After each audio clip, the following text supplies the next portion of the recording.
In this episode, we chat to Dawid Malan about being the #1 T20 batter in the world, Stokes' advice, and a South African upbringing to remember. Dawid. What do you say, David? Hey. Hello and welcome back to the Beard Before Wicket podcast. We have Mr. Dawid Malan with us, who we actually spent some time together in the PSL. You and Rash obviously know each other pretty well, so this is a match made in heaven. But you've also got a beard, which is an absolute requirement. Ginger grey one. Yeah, it counts, One, though. Right? I think it's probably better than his. Get out. Mine's In terms of shape, I'll take Malan's shape. Take my shape. In terms of Gone a the bit shape, low, though. no, It's a bit the low shape here, has though. actually gone outwards here. Look to the right. No, this side's bad. let's go. Look to the left. Sorry, look to the left. Yeah, you've got tidy No, that. This side's good. So though. I would go for Malan's. That's outrageous. But mine's got more depth. And like the problem No, for me I'm talking is about the shape. It's not shape, The you're square, shaping. the squareness, the You're shape. Yours is like I'm round. doing trim. Unless your face is round. Yours is round. Trim. Just do a trim. Okay. That's Right. it. Come Did back you to have when you have a a trim. little- Next have a one, little- have a look. Yeah. No, I did this myself this Yeah, morning. see, Start yeah, myself exactly. up. When can't you have do a it trim, myself. when you have it, come back. Then I'll let you know. At this I moment in can't- time, I'll prefer Malan's shape. Right, fair enough. The decoloured. Take that. Forget the colour. I'm just talking about the shape. Salt and pepper. Salt and Yeah. ginger. Mo would argue that that's not a beard, by the way. He thinks mine's not a beard. But No, I Yeah, said but that. it's I'm a sure bit I hard said to it. I relate said to that. I That's a said proper I beard. said like it's not a beard. The Mo said it is a beard. I think it was that. You beard oil everything. Do you Yeah. like, look after it? Yeah, but your shape's like unbelievably accurate. Like, it's great. Try my best. Yeah. Mala, I've got an introduction for you because got to be done. England's most consistent white ball performer, a T20 World Cup winner, and most would say one of the calmest heads in cricket. And like I said, we've spent time together. You are extremely calm under most scenarios. Oh, I think I was in the bush when I was in Pakistan with you. I wasn't in the greatest place. I was proper bush. Oh, yeah, Mala's been in the totally, yeah, yeah. just to Oh, let you know, man. Mala's was deep been in the bush. Mala's been in the bush a I lot. was deep in It the bush. always clear. I don't mean that, but in terms of performance, but just generally in life. Yeah, that was a tough trip. Yeah, it was. Yeah. It was I've just I just done a tour before I got there, and halfway through I was like climbing up the wall at one point. Mala's bush. Someone in the last comment section, I think it was someone who's Indian, who said, "What is the bush?" Because it's a very it's a cricket term, but I think it's a very Where's the bush? You Your get head deeper. You goes get in the deeper in the bush. bush. Yeah. It becomes a jungle at one point. Yeah. Yeah, I need a just big remember that. machete to get Yeah. out of it. Bulldozer. I've just remembered actually. In my head, I was thinking it was this year, and then I was like, "Wait, we didn't speak that much this year." And then I realised, last year it was bad. That was tough last year. Yeah, it was not good. Yeah. I think after about 4 weeks is when we spoke for the first time, and I was like, "Whoa, I was like, he's not good." I was like, "This is not good." Dark place. Well, what did we spend 12 or 14 days in Multan itself? Yeah, And that was like, when you Tough. move around, you actually find it easier. But when you Well, sit in the well, one place, it was it tough? it's tough, man. It's It's tough. tough. Was it? Like I You don't always- think- it's I've not been. lockdown, I've isn't not- it? I've So not- you're on I've lockdown. Have I been to Multan with England? No, I've not been. So good ground, like flat wicket. Honestly, Yeah. gun wicket to bat on. But it's and because you're locked down, you Yeah, can't it's leave different. the That's the hotel. thing, The though. golf course wasn't open, so That's you the couldn't thing. go and play golf. Yeah. It was, This Yeah, it was wasn't. There wasn't a lot to do. Multan's just like very like quiet. There's nothing to do. The food's the same.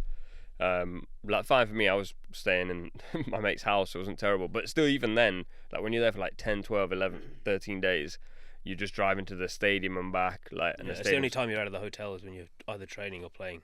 Yeah. So you're basically in effect in a COVID lockdown. So, which is what Mm. we were in for quite a long time actually. So, yeah, it becomes quite hard. Even though Pakistan's a great place to tour, it's great cricket, great wickets, unbelievable as a batter.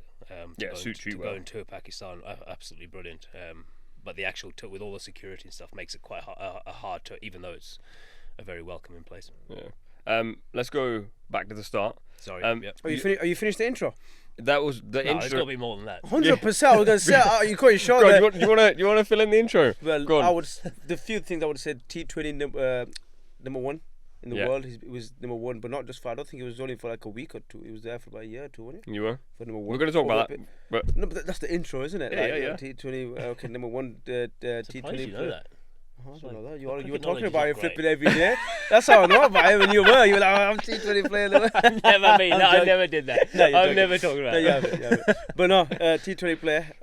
Like I said, the highest scorer in terms of 50s as well. I'm sure there's a stat somewhere coming up in terms of 50s back to whatever it is. But I think that I'll leave that to you. But just generally, leave the rest to you, my man. Nice, thanks Come on. for that extended intro. Well, there we go. That's a better intro, isn't it? Yeah. Back to the start. I think when I first met you, obviously I knew your name, but like obviously in England it's David. There's never, obviously yours is not exactly English, but you share the same name as your dad, right? Yeah. What's the story behind the spelling? Like, did your dad ever explain what's? No, he's never really explained it. He's South African. My dad's South African, obviously, or from South Africa. So my granddad's name's Dawid Johannes as well. My dad's Dawid Johannes. I'm Dawid Johannes. I named my kid Dawid Johannes as well. So we've gone through. So my little one, I think he's the 5th or the 6th generation of Dawid Johannes's. So hopefully he can continue that if he's lucky enough to have a little boy. But so I don't know the spelling. In Afrikaans, the W is pronounced as a V, so it's Dawid is the way it's pronounced. So I assume it's just a South African version of David. That's Dawid. Yeah. Dawid. I think I just pronounced it terribly at the start. What do you say, David?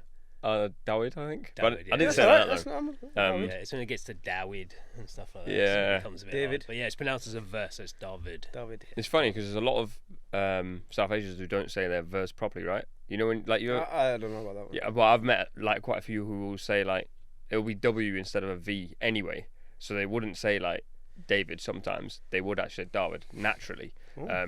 You never come across that? I haven't picked up that one. I've come across loads of people who do that. They That's cool. struggle with their V's. Don't know Just why. call me Mallow, don't you? Doesn't matter. Yeah. How do you say my name? David. No. Yeah, David. Dawid Malan. Dawid Malan. The name, like the legacy of the name, I found that really interesting. Like, It's good, though. yeah, like Carrying the legacy. what's the obviously the ethos and the mantra behind it is that the legacy continues. Is that a common thing in South African tradition? Like, Oh, I wouldn't say it's common. It's just something that when I found out, obviously my granddad and my dad and my name, we were all named the same. Actually, when I said to my wife, if we're going to have a boy, I want to do the same, because it's the only thing you can really leave behind is your name, isn't it? Like everything else disappears, no one else cares about. But if you can pass that name down and it can stay in the family for as long as you can, I think that's brilliant. I think, as I said, that's the only thing you leave behind, really. So if my son hopefully can continue that tradition, that would be great. But that was my thought process behind it. how old were you when you moved over? Like 7 or 8, right? So we moved over in 1995 to South Africa from England. So born here. You born in England? Born in England. Yeah, Yeah, well. Farnham, Surrey. We lived in Roehampton, I right? was born in Roehampton. Yeah, Yeah. in Surrey. So Surrey boy at heart. Ended up playing for Middlesex. So, but yeah, so moved over when we were. So the 3 kids were born here. When my sister was 2, I think. So I was 7. So we moved over to South Africa. And then did all my schooling there. Came back over here on a gap year 2006. Was in the right place, right time. Got offered me a contract without ever seeing me play cricket, Really? which was bizarre. 2006? 2006. I was supposed to play a twos game, which got rained off. But the night before the twos game, the second team coach at the time, Jason Pooley, knocked on my door and said, "Look, we want to offer you a contract for the end of this year and next year. Have a think about it." So I rang back to South Africa, asked, should I stay? Should I go? And someone that was really close to my family that was involved, had played for South Africa as well. He just said, "Look, I'd jump at the opportunity. If you can get into county cricket, you've got a British passport. Why would you not?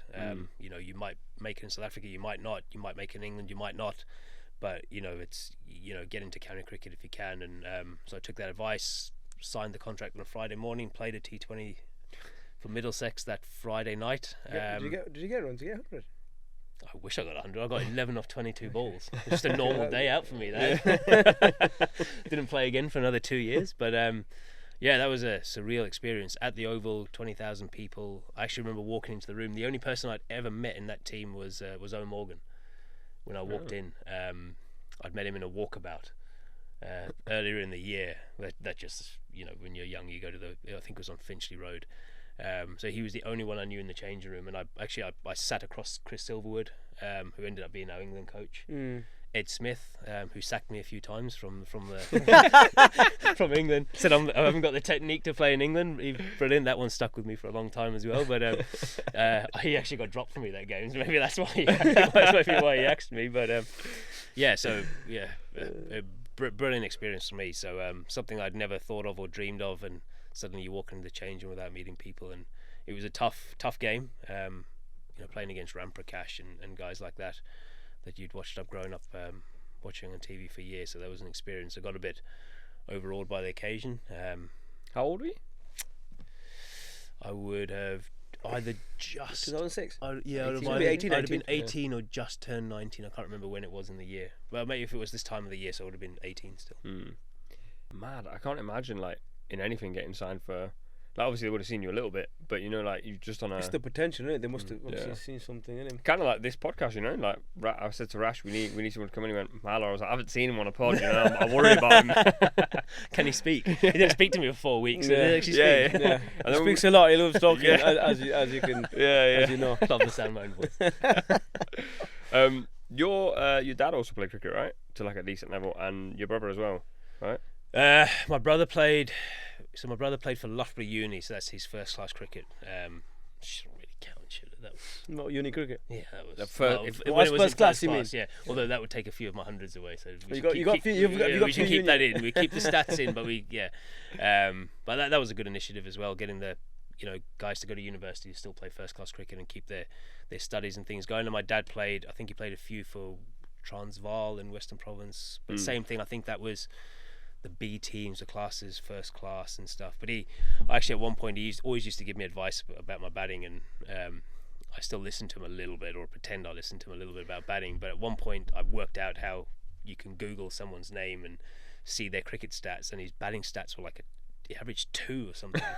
So whenever I used to get out, I used to go like, you're not moving your feet, get forward and stuff like that. And then I got to the stage, I was like, you averaged 2 in first class cricket and you're trying to tell me how to bat. You just worry about yours and I'll worry about mine. So did not give you one of them ones? No, when we were younger we used to get those. South Africa. Do you know what, he used to, when I was a kid, and whether this was just coincidence or not, but he used to drive this greenish Toyota Camry.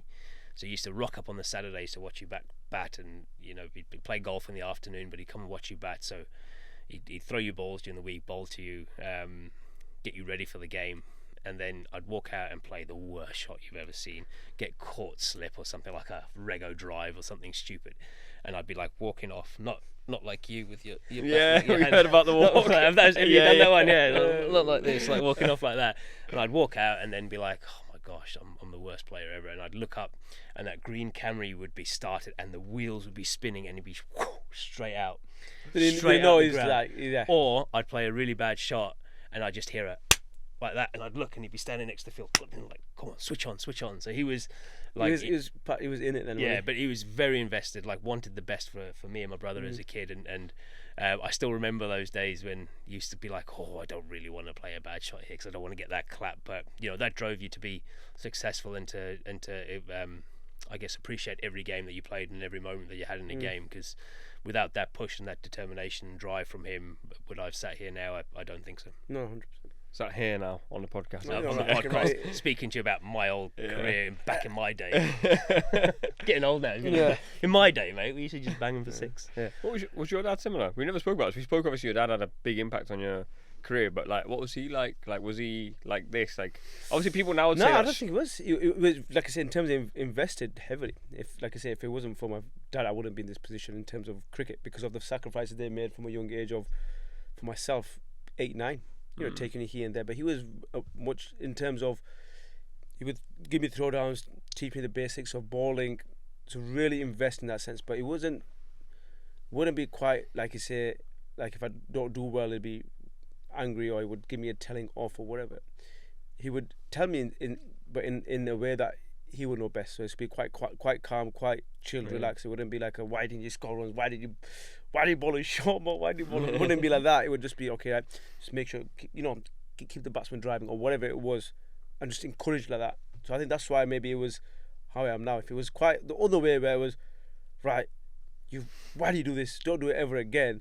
Then it could have been a different story. But also, I think a lot of it would play like, for example, just say they'll take you 2 hours away, your dad. In my mind, I'd be like, I've got to get runs on wickets because we just driven 2 hours. Yeah. I don't want my dad to take me 2-3 hours away, get our first ball, then he's sitting in the car or whatever for 6 hours waiting for the rest of the game. 2 hours back, you're thinking, right, I wasted my dad's day. and that would cross my mind. So I would think, right, I've got to get runs because but that's taken me all the way. Now I've got to make sure I get 50, 100, couple of wickets. So then, that day's not wasted. And there's be obviously times we go there, you get a duck. The first thing that would cross my mind would be, oh, my dad's gonna be upset. Not upset in that way, but be like, right, I'm just wasting my dad's time here. Yeah. It is amazing. You mentioned the word and that's true though. Yeah. They sacrifice so much for us. 100%. They do. Like, no matter who. I think if you look at anyone that's been successful, they're still fortunate to have parents. They would have sacrificed so much for you to get there, and they've all got their different ways of doing it. But they would have given up their time. They would have sacrificed what they wanted to do. They would have been there supporting you. They'd have ridden the highs and lows. 100%. I mean, my parents still ride the highs and lows with me now. 100%. I'm almost 40 years old, and they're still so heavily invested, and they still want you to do so well, which is good unbelievable. Though, because it shows but it also shows like the bond you potentially have with your parents. If you're on that level where you can ring them, they ring you, and just generally chat about cricket and the advice. So like my dad now, for example, would still give me advice now, but for me it would just be listen to it. Just to make sure, because for me I would take that in. Whatever advice my dad would give, I would take it in because he's seen me from a young age.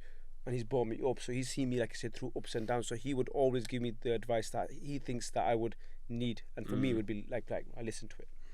The basics. Sometimes you might forget of certain things. Yeah, 100%. He'll give that reminder, and for me, it's a good thing. I find it so like it's strange now that we're talking about your dad being like people now would say strict, right? And people are really obsessed. We all got kids. I'm so lost between it now where I'm like, I don't think that's strict like the way your dad was. He was just trying to get you. No, I don't think it was. I think he just wanted you to do well, and he was desperate for you to do well. And there was never forcing you to do anything. There was never him shouting at you because you played a bad shot. It was just this was reaction unintentionally. It was just his reaction because he wanted you to do so well.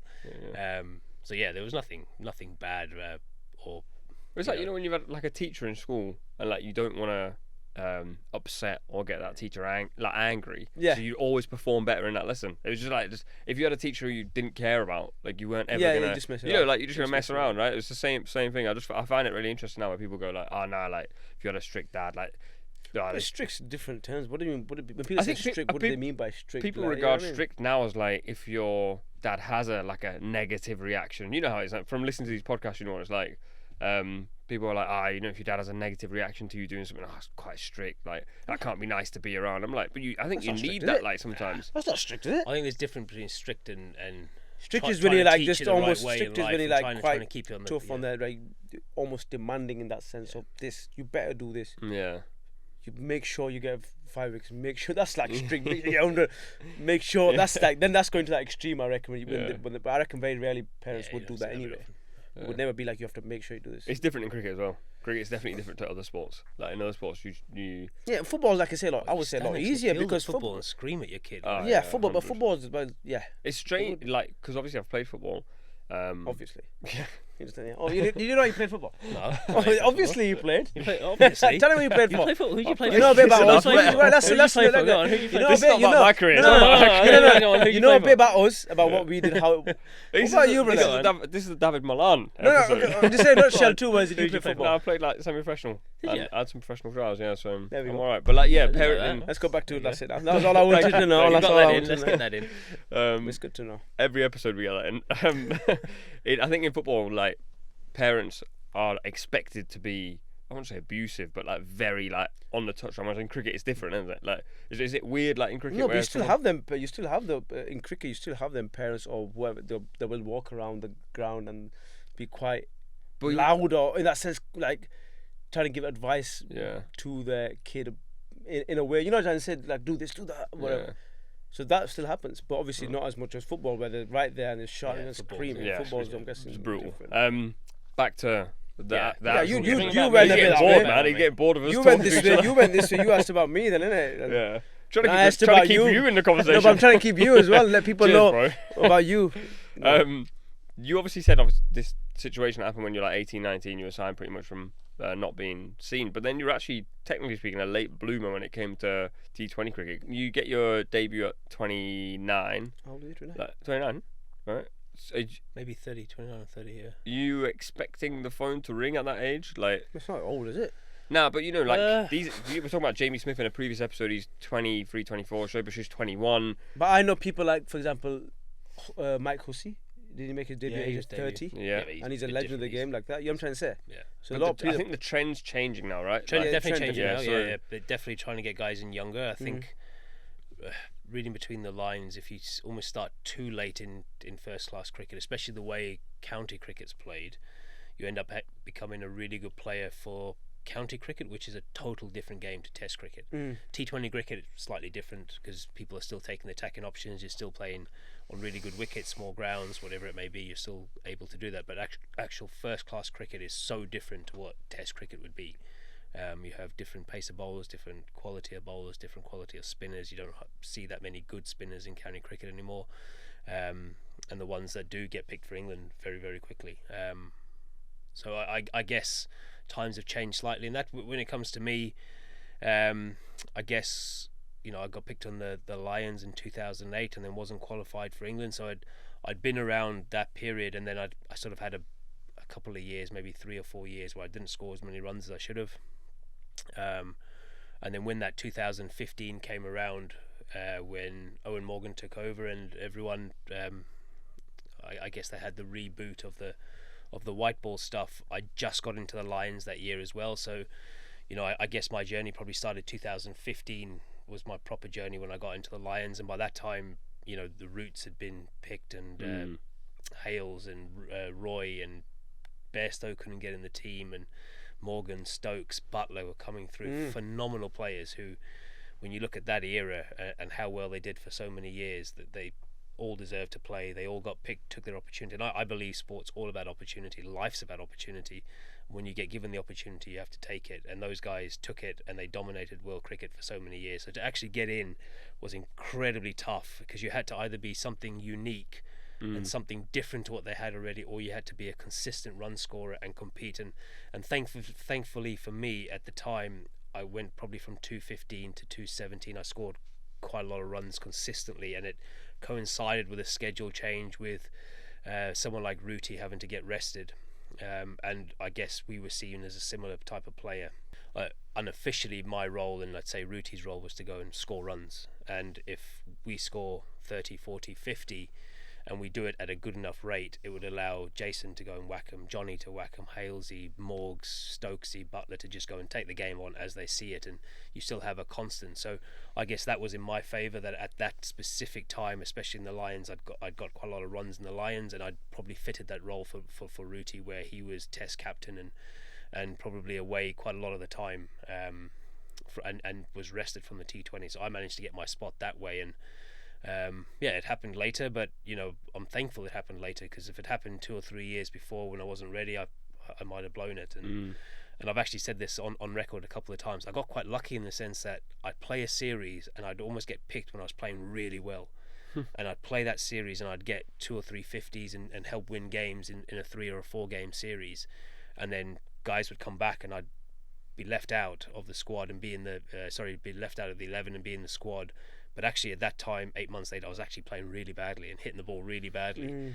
So then by the time I'd get my go again 12 months later, I was actually back in nick and actually playing really well and confident with my game, and I'd played some franchise cricket and I'd done really well, and I was going into series playing good cricket, and it coincided. And obviously the longer you play, the more you're going to go up and down. But I'd almost earned the right to get that little bit of a down by the time my dip had come, to still be back, because I'd had such a bank of work. But yeah, started later, would I have been able to be as consistent as I had? If I'd started earlier, probably wouldn't have. So actually quite grateful that it started later. And yeah, but I guess it probably lengthened my career, and I still feel like I definitely got better. The older I got, definitely got better. The more I was around the England setup, the more franchise cricket I played, the better. And I guess it sounds pretty obvious and pretty basic, but if you're around better players more, you improve. And I guess that's what England are doing now with the test matches and stuff. They're getting guys in a lot younger, so they're around better players and they're playing against better players, and their development happens a lot quicker. And that happened for me later in life, watching Jos Buttler train and watching how he takes down players. To see that firsthand, it's amazing how, if you want to learn and you want to get better, how quickly you can develop. And also, you're coming up against this guy in the nets here and there, and you're like, he is the worst to face in the nets. Worst to face in the nets. I'm out every time I hit the ball. it's out. Every time it goes in the air, I could literally nail it, and he goes out. I very rarely face bowlers in the nets. I face a lot of spin. So when I face spin, I want to face the best spinners there are, and Rash is there. He's one of the best I've faced ever. He gets me out for fun in games as well. He's actually, I don't want to face him again in a game, but thankfully we're in the same team. But we have that. But from a point of view, we have that competition. Yeah. We have a good. I want to get hold of him. He wants to get me out. We have good competition in nets. We always have it. So when I'm bowling to him, it'll be like a thing of, right, let me try bring my air game on. So firstly for myself, but also for him to give him good practice. Imagine if I just ran up and I didn't give him a certain scenario or anything. I just ran up on this ball and he hit it, whatever. But because generally I try to give scenarios to him, it'll make me work and trying to get him out. It'll make me work trying to make him not for me to pick. So it might be like a bit harder for it to pick. But we'll set certain field placings. But I actually enjoy that battle when I do that with Malan. And there's been times where I played Malan before he played for Yorkshire, I'm sure. He got me at reverse about sweep 4 times three times in a row. So I played against him Middlesex. I'll put that away against him. He tried to reverse sweep me, got caught. Reverse sweep me, got you bowled me 3 times whatever, in a row. 3 times in a row. I played against him. He tried to reverse sweep me, got him out 3 times. Yeah, he got me out in the 100 twice as well in 3 years, didn't you? You got me out at LB for naught, and then you got me out last year, caught Cow. Yeah, but he's hit me for 2 sixes. Yeah, 1 or 2. Well, I took you down the year before, didn't I? But anyway, going back to the training. Wait. I wonder if took me down. What do you mean by took me down? No, 3 6. Was it 3 sixes? 2. Hey, you see how you said 3? Yeah, but it's good though. Like I generally enjoy the battle when I play with Malan in the nets. We always have that thing because firstly it gets you up for it, but it also puts you in a position where you're trying to put yourself under a bit of pressure in the nets. You know, as opposed to just rocking up or bowling and batting, you put yourself under pressure. This is the field placing. I'm bowling to you. Give him a field set. Let him work and play. Because then what will happen is he wouldn't go out and slog. Not that he doesn't in nets anyway, but he'll start thinking about, okay, let me have my scoring options. So then it goes back to a game scenario. It's more of a head-to-head and like it would be in a game, right? Yeah. So I'm not a big believer if you're just trying to slog in the net. So I try and, if Rash says he's going to bowl me 24 balls, I'm looking to hit him for 4 or 5 boundaries. That's what I'm trying to look for, because that's how and that's when you take him for 40. So you're trying to find the low risk, high reward options, trying to pick him, trying to rotate him, because I think in T20 cricket, it's actually when you have 2 or 3 dots, it becomes the hardest. So if you can get a 1 every ball, and if you pick a delivery that you're looking for and you can get that for the boundary, that's when the pressure gets taken off you, and that's when the bowler has to start chasing you, and he has to start trying to get you out and tries a few more and bowls you more bad balls. So actually, if you can get off strike, get that scoreboard ticking, take the pressure off yourself, that's when I believe you can be more successful in T20 cricket. So when I train, that's how I train, because I always find it's how I can get the pressure off me. You're a good person to talk about when it comes to T20 cricket. We're going to go to that lovely segue that Rash had at the start. You were the T20 best batter in the world for quite a while, and I got this stat in front of me which I didn't know obviously until now, but you've got your research, mate. Come on, do your research before. Come on. This is why we have people do it for us. Come on. You're the highest points total of all time of 915 for a T20 batter when you're at your pomp. Must be proud of that, man. Carry on, man. There must be some other stuff. Come on. Big my ego even more. The stats keep going and going. Yeah, come on. But let's discuss this T20 best batter of all, like, for that period. So you were top 5 for 4 years and 7 months. That's a long time. That was you in your like pomp, right? Like in your peak. Did you at that point? Like, do you feel like, put me in your shoes? Like, are you feeling invincible at this point? Like, because you're in such good form. You're number 1 for such a long time. You're in the top 5 for so long. No, so I guess, and it'd actually be nice to ask Rash as well, because he's number 1 in the world, or was number 1 in the world in as a bowler as well. But I feel like that when you get there's so much expectation, and everyone thinks you have to bat like Chris Gayle and bang him, and every time you fail, it's, are you good enough? Are you the number 1 in the world? And I guess with the England stuff, even though the message I was given from inside the change room was, you're our man, the outside noise, there was a hell of a lot. And early on in my career, I listened to that a lot, and you then try too hard, and you know, when I look back at the times when I probably had dips, I was trying too hard to please, too hard to tick a box, and too hard to sort of show that I should be the number 1 in the world. Initially it didn't. It took me maybe 12 months, maybe 8 months before I started thinking like that, but initially it didn't. But yeah, look, I look back at it now, and I'm still amazed that I got to that. When you look at all the players in the world, and everyone that's been out there. You know, at the time Kohli was dominating world cricket, and Chris Gayle was still playing, and you know, Joss Butler. I mean, he's the best T20 or white ball cricketer I've ever played with. Him and AB are probably the two best that I've played with. So to be put up there and to still be sat here and still say I've still got the highest rating of all time is something that I'm incredibly proud of. And I always said it's, you know, records and stuff when I'm playing, they're great, but they don't really score you runs. They don't get you runs the next day. You don't walk out and go, someone's going to bowl me a half volley. You know, it made me work harder. It made me appreciate it more. I think it's more so, like you say, you mentioned the names of Chris Gayle and stuff about them being big hitters and stuff, but it also shows that the method that he went with, he was successful. So the way that Malan practices, and I've seen this over a number of years, is very simple, and he's got a method and a basic way of saying, right, this is my method every time of getting, like I said, the throwdowns. You have the cover drives, you have your back foot drive from underarms, you have your pull. So this is your method that you stuck with. And very rarely do I see Malan when he's batting in the nets where he tries to bang sixes and fours. Sixes, should I say? Forget four. Sixes, where he's having sessions where he's just trying to hit six every ball, whereas his method would be the opposite of trying to make sure that his positions are good. He's making sure he keeps his shape. You know, so it shows that with him doing that, doesn't have to be a Chris Gayle. So, you know, he doesn't. Because if he tried to do what Chris Gayle did, he wouldn't have been the number one player in the world. Funny enough, I actually tried that. I wouldn't have been. Went He would have through gone. a period, Downwards. trying that. But just before, I reckon it was 2018. I went back to Middlesex and I thought I'm going to try and.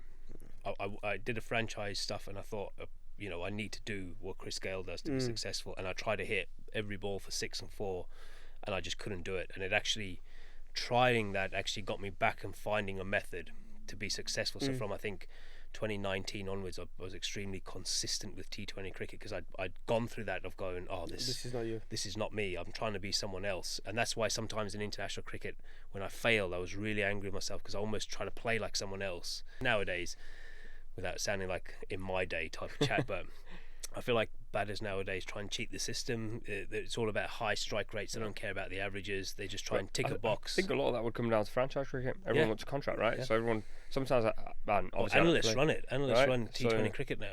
So there's a lot of, and we've spoken about this. I think you're someone who's similar mantra to myself and probably you as well now, Mala.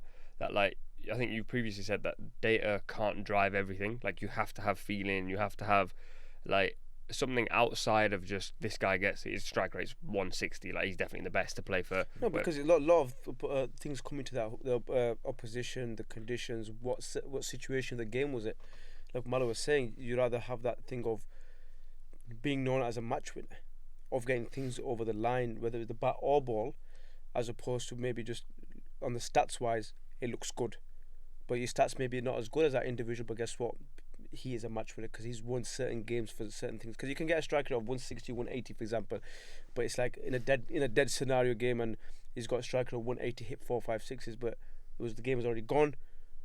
But you did well, but you didn't win the game. Whereas the opposite might happen, where a person might score, like you said, 30 runs off 24, 25 balls, but he's that individual who won the game for the team.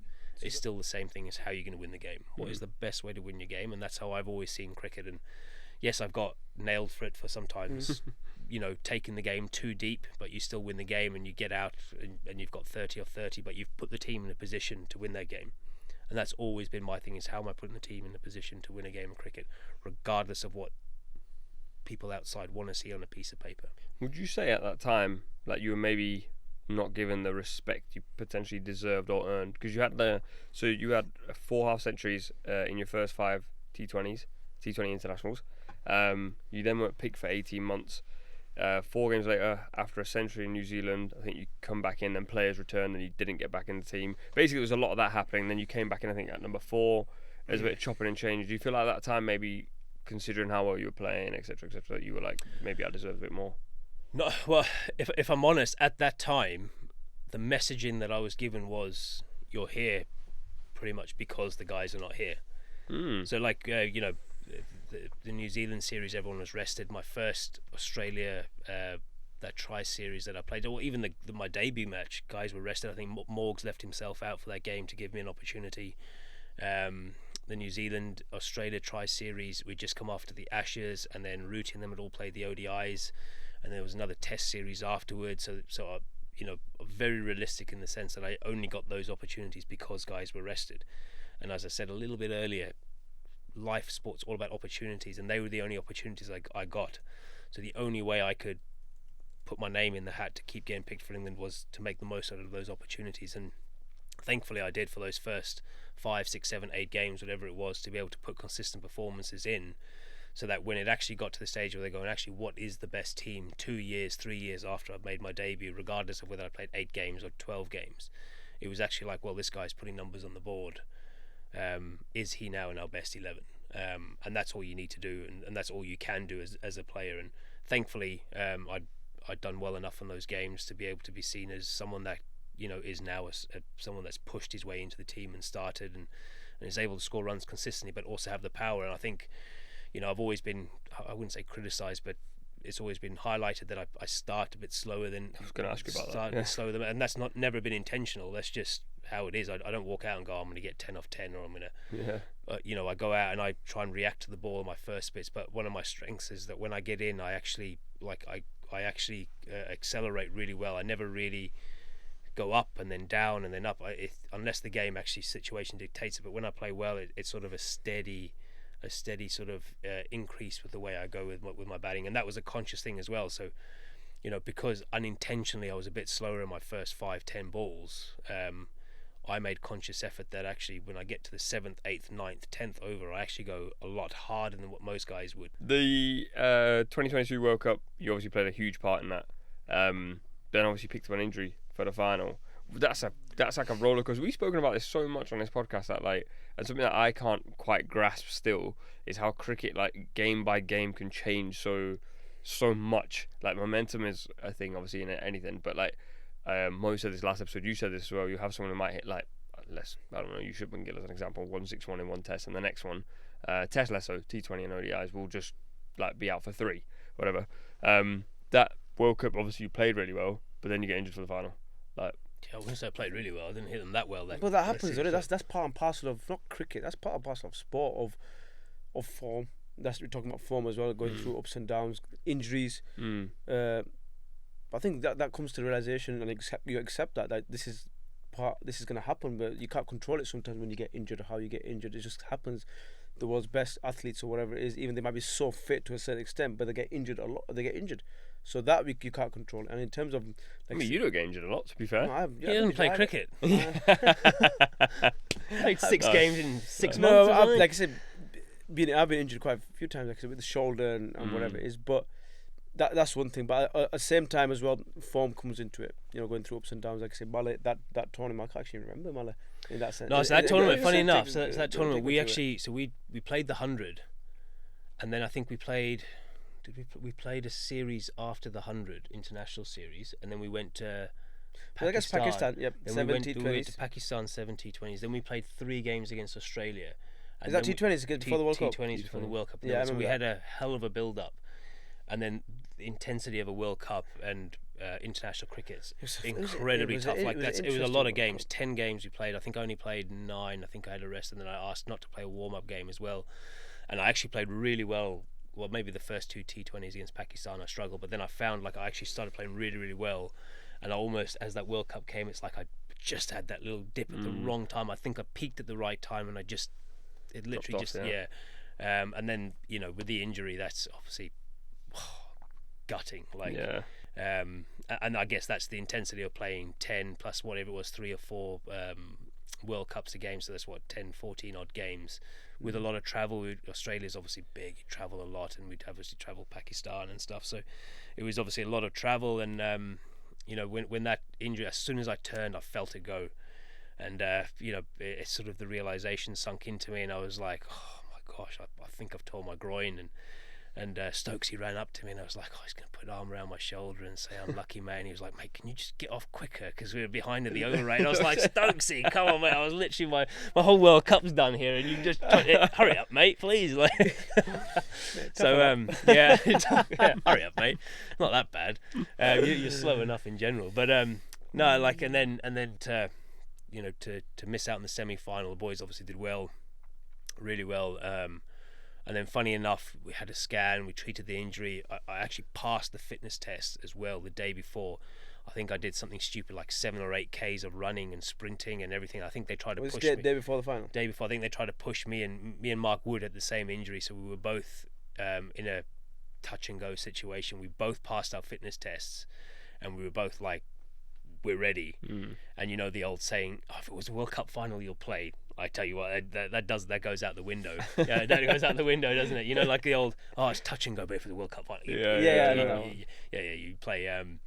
And because I think it was both of us, they both, you know, the Joss and Motti were very, very good with it and very understanding. They were like, look, we're playing at the MCG. It's a big ground. Intensity is going to be high. We're going to have to need people to chase, to run lots of twos and things like that in a World Cup, which is generally a World Cup final, is generally a lower scoring game. So that, you know, every run matters. And they said, we just don't want to risk both you and Woody. If we risk you and both of you go down on the day, we're playing 9 men in the World Cup, and as gutting as that is, it was the right decision at the end. You know, if I was captain, I would have made the same decision and said, you know, if it was only one of you that were injured, maybe a different story, but you can't have 2 different rules for 2 people. And ultimately, as gutting it was for myself and Woody, you know, the right decision was made. We won the game, and so it was the best day of my career, but the worst day of my career as well. And the fact that I wasn't able to go on the field and be part of that and say I was on the field for that World Cup, but to play a part and to have been there and to see the guys do it, what a day. Change room afterwards was phenomenal. Obviously, when you don't play, you don't have that adrenaline, and it's not the same. But you know, to see the guys celebrate it and enjoy it, you know, something that will live me forever. It was, you know, what a day. So mad that like you thought you tore your groin. The next day you're doing the day before a final, you're doing fitness tests and running 7-8 K. Well, there was about, what was it? It was a week. There was maybe a week. It was a week, and I think torn that was groin. Yeah. Like, I ended up playing an ODI 4 days later and got 100. Is that the 3 ODIs after? Yeah, so I ended up getting 100 in the first game, which was, you know, and I was always getting 100. Not always getting 100, but I was getting runs that game to have proved a point, as we all would have done, and that's always what drove me, was to keep proving myself. But that's class. Yeah, to get through that was obviously great as well. Get 100 against Australia in an ODI, but then also to have been like, I probably could have played that World Cup. Show the message. But as I said, the right decision was made, and we won the game. At the end of the day, as much as it is about you as an individual and you desperate to do well, you know, the team comes first, and especially in World Cups like that, to put the team first is You also just generally played a lot of franchise cricket, playing Pakistan, Bangladesh, IPL, South Africa. What are those experiences like? What's your favourite? Which place been your favourite? Cool, it's a tough one. We know Pakistan, you're in the bush, so yeah, Pakistan. deep bush Pakistan. I was deep bush in the IPL as well. That was I think we did a whole we did an India series before, which we did quarantine. That was actually fun. I enjoyed that quarantine. You didn't open your blinds for like a week, did you? In that hotel. I enjoyed that. And then we'd be like, we have to be strict quarantine. And then Mo would message me, say, what room are you in? And then Mo would just knock on my door and be like, can I have those pads, mate? And I'd be like, what are you doing here? And then I go to Mo's room, and Mo would be sitting. Like, was it you or Mo that had a bike in the room? Was it Mo? And it was like, if you're using it, he's like, nah, mate, they just put the bike in here. They're not even using it. Oh God, what were we on about there? Bike. Yeah, not actually riding up. You had to lose weight. No, not the actual bike where you ride around. No, like a full exercise. I think he had to lose weight or something, or he wanted to lose weight. I can't remember what it was, but I think whether he was told or he was trying to, I don't know, but he was trying to. Honestly, I'm picturing a flipping Indian bike. Like no. Culture. I was like, why is it like a? No, he had a Peloton. He had a Peloton in his bike. You think a tuk-tuk? No, but he had a Peloton in his. Well, not Peloton. What are they called? What are those bikes that? When you go to the gym, you sit in the bike. Watt bike, yeah. So he's got one of those Watt bikes. So, anyway, how did we get onto that? We did that and then went straight to the IPL, and that was all in a really strict bubble. Getting on planes, you had to wear the full hazmat suit, and it was proper. Probably like a surreal experience. Yeah, it was unbelievable, and the fact that cricket still went on in those unbelievably tough times.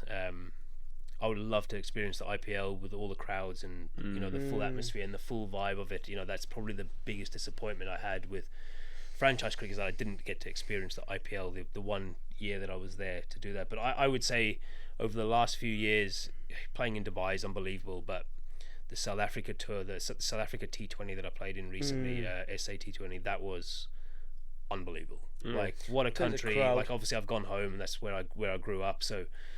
To been there, to see all your friends, crowds, like they played at PE in Port Elizabeth. It's called something El Cuerva or something it's called now. But for the Eastern Cape Sunrisers, every single person in that ground, packed house, every game wears orange. It's phenomenal. It literally looks like you're in a sea of orange. And then you go to Cape Town, everyone wears dark blue.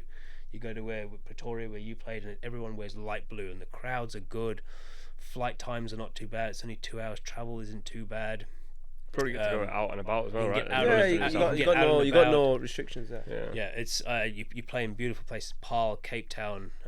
You get to see different parts of it, and the way that was run and structured. That was been my favourite one so far. SA20, yeah. Is that your favourite as well? There's been a few. SA20, IL. IL's good as well. You stay in one hotel. IPL, I did the IPL. Didn't play much, but I did the IPL for. Who was that for? Was that Sunrise? Yeah.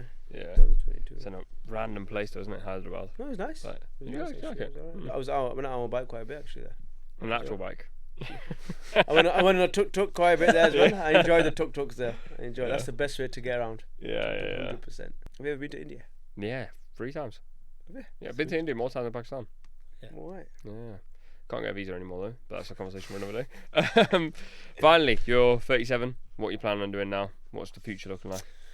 It's actually a question that's cropped up a lot actually in the last sort of month. It's only 37, still young, isn't it? If you think about it, it's not like he's 47 or 41. Yeah, but we might not get you on the pod for another couple of years. I'm at 39. Yeah. Like, we're in a different conversation, you know what I mean? Do you know what? I still enjoy playing cricket.